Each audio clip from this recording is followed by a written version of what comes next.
Boa tarde, meninos, tudo bem com vocês?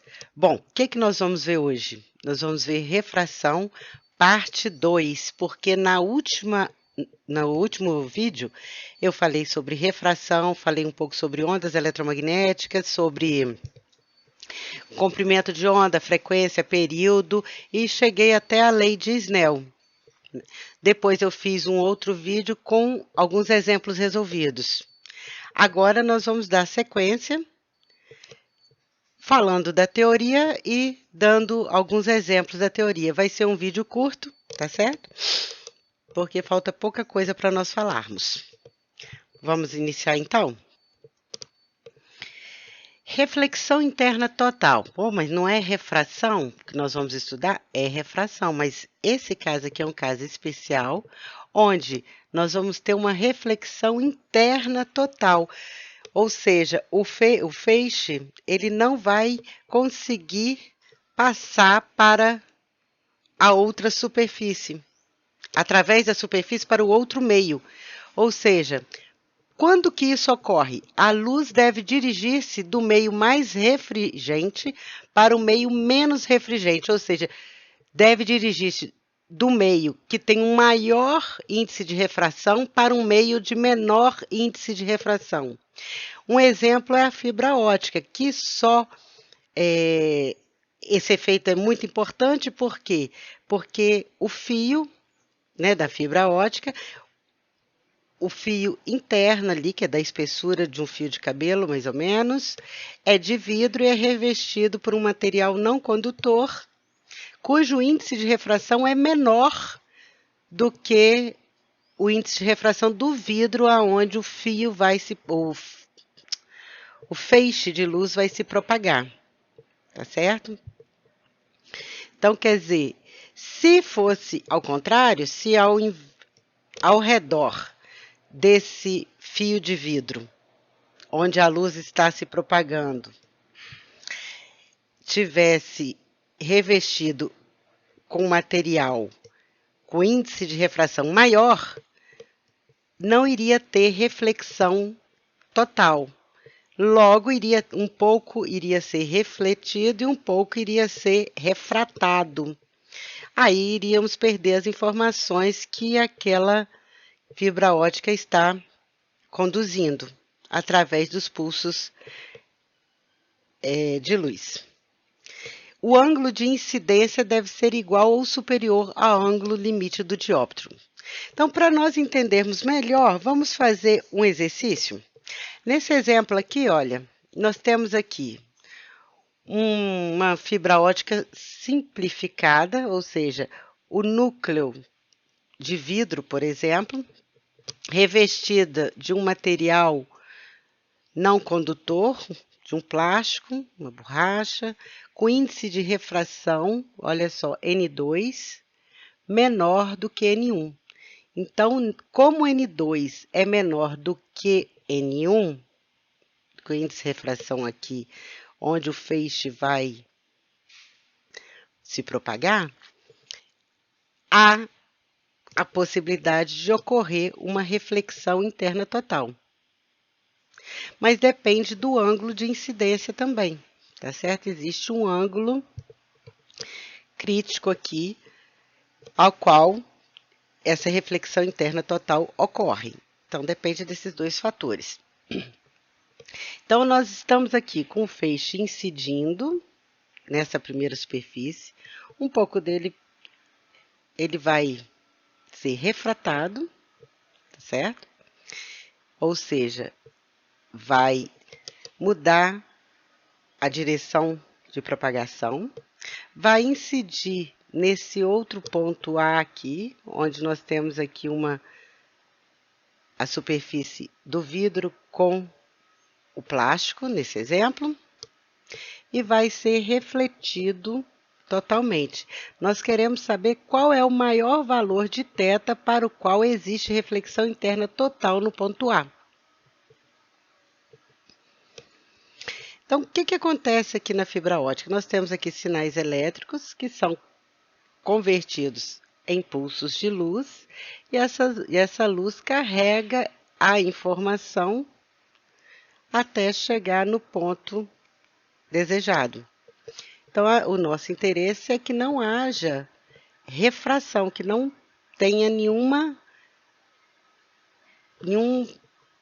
pedaço, né, nenhuma parte, né, desse raio incidente seja refratado, porque nós estaríamos perdendo com isso informações a quais esse feixe está carregando.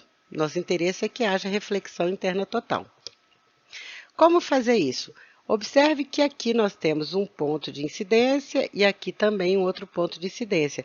Nós vamos usar a lei de Snell nesse ponto aqui e nesse outro ponto aqui. Então, olhando esse primeiro ponto aqui, nós temos o ângulo θ, ao qual a gente quer saber qual o maior valor dele, qual seria o maior valor que ele pode ter. O maior valor dele é tal que esse feixe refratado aqui saia tangenciando a superfície do núcleo. Não foi nada refratado. Para qualquer ângulo menor que θ, nós teremos aqui uma reflexão interna total. Então, nesse ponto inicial aqui, nós temos, usando a lei de Snell, n do ar, seno de θ, igual a N1, que é o índice de refração aqui do vidro, seno de θ1, que é esse ângulo refratado. Equação 1. Aqui no ponto A, nós temos N1, que é o índice de refração aqui do vidro, seno de θ2, eu estou chamando de θ2 o ângulo de incidência no ponto A, igual a N2, que é o índice de refração do outro meio, do plástico, seno de 90, porque 90 é o ângulo que esse feixe que vai sair tangenciando aqui a superfície faz com a normal. Então, seno de θ2 vai ser igual a N2 sobre N1. θ2 vai ser arcosseno, ou seno a menos 1 de 1,53, que é o N2, dividido por 1,58, que é o N1. A gente encontra o θ2, que é 75,55 graus. Certo? Agora, se nós olharmos este triângulo aqui, olha, nós temos θ1, que é o ângulo refratado aqui desse primeiro feixe, mais θ2, que nós encontramos, mais 90 graus. E isso tudo, a soma dos ângulos internos de um triângulo igual a 180, a gente encontra que o θ1 é igual a 14,45. Então, vou voltar aqui e substituir 14,45. Então, o seno de θ vai ser N1, que é 1,58, vezes seno de 14,45. Encontramos com isso que o ângulo θ é igual a 23,22. Então, se incidir um feixe ali nesse ângulo de 23,22 graus, nós vamos ter o feixe incidindo aqui nesse ponto A, tangenciando a superfície. Para qualquer ângulo menor do que 23, nós teremos esses raios aqui refletidos, ok? Outro assunto que nós vamos falar agora é sobre dispersão da luz. O raio solar, por exemplo, a luz solar, ela é composta por todas as frequências, por todas as cores. Então, a luz branca, que é chamada de luz branca, ela é uma luz policromática. Tem várias frequências, várias cores diferentes que compõem essa luz branca.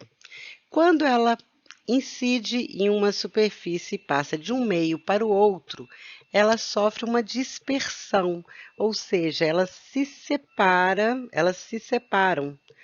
Por quê?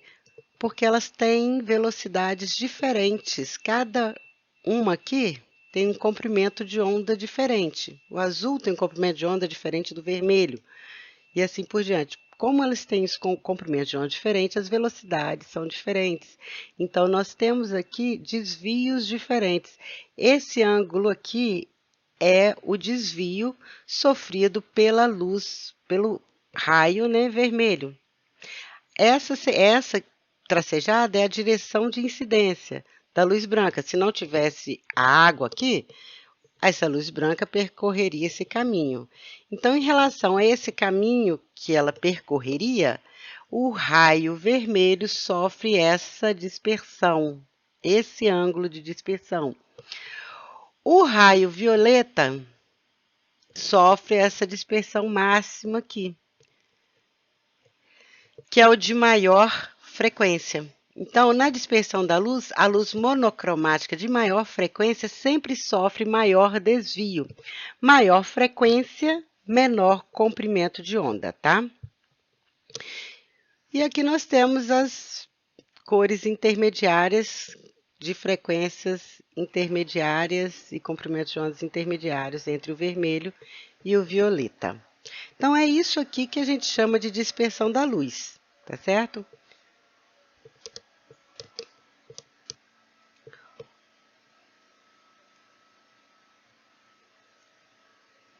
O que acontece com o arco-íris? O arco-íris ocorre quando a luz do sol bate em uma gotícula de água lá na nuvem, aí sofre uma refração, ou seja, o feixe muda de direção de propagação e sofre também uma dispersão, porque a luz que está incidindo nessa gotícula de água, ela é composta por vários comprimentos de ondas, várias cores. Essa luz branca é policromática, ela se divide aqui em vários raios monocromáticos. Esses raios de cores diferentes incidem na outra superfície da gotícula, são refletidos e novamente são refratados. Aqui nesse desenho foi colocado somente o vermelho, a cor vermelha e a cor violeta. As outras cores estão entre os dois. Observem que aqui, olha, a vermelha a vermelha é que sofre menor dispersão e a violeta é que sofre maior dispersão. Então, para não ficar muito congestionado o desenho, foram feitos só esses dois aqui. Aí a gente consegue ver o arco-íris. O que é um prisma óptico? Gente, o prisma, ele pode ter, né?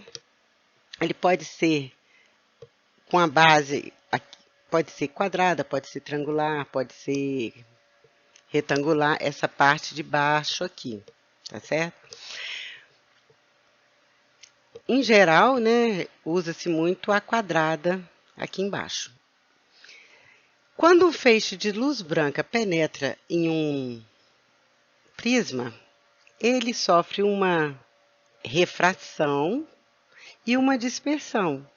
Ou sofre a dispersão e cada feixe que foi dispersado, né, separado em cores, sofre uma refração, porque entrou em um meio. Um minutinho só que eu vou colocar para carregar meu computador. Desculpe aí, tá? Só um minutinho. Podemos continuar agora. Bom, então, falando aqui. Primeiro passo, esse feixe entra na primeira superfície plana, sofre uma refração, sofre uma dispersão, separação de cores, depois, e cada cor separada sofre uma refração, muda de direção ao qual o feixe incidente estava se propagando. Encontra-se com uma outra superfície, que agora vai sair do vidro e vai para o ar novamente. Sofre de novo uma outra refração, não dispersão, porque já foi dispersado aqui dentro do prisma. Só que aqui nós temos uma outra refração, se afasta mais ainda. Então, para a gente entender os nomes que a gente dá às partes desse prisma. Aresta são essas partes aqui, olha, de interseção das faces planas que definem o prisma. Ângulo de abertura é esse ângulo A aqui, ó. No caso desse desenho de baixo, seria esse ângulo aqui, ó. Ângulo de abertura ou ângulo de refringência é o ângulo A entre as faces do prisma. Seção principal, essa seção que corta perpendicularmente o prisma. Então, nós temos essa seção principal. É uma seção transversal do prisma, determinado pelo plano π, perpendicular à aresta. E a base é a terceira face do prisma, podendo ser plana ou não. Essa daqui. Bom, vamos fazer um exercício? Esse exercício aqui caiu na PUC de Campinas, São Paulo. Um prisma de vidro cujo ângulo de refringência é 60 graus. Então, a gente acabou de ver o que é ângulo de refringência, né? Que é esse ângulo aqui. Refringência 60 graus, está imerso no ar. Um raio de luz monocromática, então é de uma cor só e de uma única frequência. Então, nós não vamos ter dispersão aqui. Um feixe vai incidir, ele vai sofrer só refração. Um raio de luz monocromática incide em uma das faces do prisma sobre ângulo de 45 graus. 45 graus com a normal ao plano de incidência. E em seguida, na segunda face, sobre um ângulo de 30 graus, como está representado no esquema. Nessas condições, o índice de refração do vidro em relação ao ar para essa luz monocromática vale, ou seja, quanto é N do vidro dividido pelo N do ar? Essa é a pergunta dele. Bom, primeira coisa que nós vamos pensar aqui. Se eu usar a lei de Snell nesse ponto aqui, olha, eu tenho N do ar, o feixe está incidindo. Ele está no ar e incidindo dentro do prisma. N do ar, seno do ângulo de incidência, que é 45 graus, igual a N do vidro, seno de θ. Θ é esse ângulo aqui, ó, esse feixe que eu estou mostrando aqui, olha, com essa setinha, é o feixe refratado. O ângulo que ele faz com a normal eu estou chamando de θ. Então, N do ar, seno de 45, a N do vidro, seno de θ. Eu preciso descobrir quem é esse θ. Então, para eu descobrir quem é esse θ, vamos olhar aqui, olha, esse feixe, ele incide nesse outro ponto aqui, que faz com a normal 30 graus.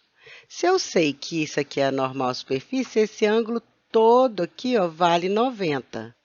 Se esse ângulo aqui vale 90, esse de incidência, ele falou que vale 30, então esse ângulo aqui, olha, vale 60. Então, o ângulo desse triângulo aqui, que eu estou mostrando aqui com o mouse, é 60, e aqui em cima ele já forneceu que é 60. Nós sabemos que a soma dos ângulos internos de um triângulo é igual a 180 graus. Então, quer dizer que esse ângulo desse triângulo daqui, ó, é 60 graus. 60 mais 60 mais 60, 180.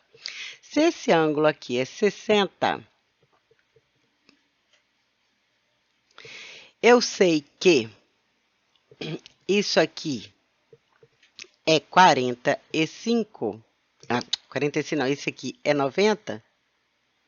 90 menos 60 vai me dar 30. Então, o ângulo θ é igual a 30. Então, tem aqui 90 menos 60 vai me dar o ângulo de 30 graus, que é o θ. Tá certo? Então, é só eu substituir aqui, olha, N do ar, que é seno de 45, igual a N do vidro, seno de 30. N do vidro sobre N do ar vai ser seno de 45 dividido por seno de 30, que é raiz de 2 sobre 2 dividido por meio. Então, a relação entre o índice de refração do vidro em relação ao índice de refração do ar é igual a raiz de 2. Meninos, eu espero que eu tenha ajudado vocês, tá certo? Na próxima aula, nós vamos falar sobre lentes, ok? A gente encerra aqui a parte de refração. Um grande beijo e fiquem com Deus.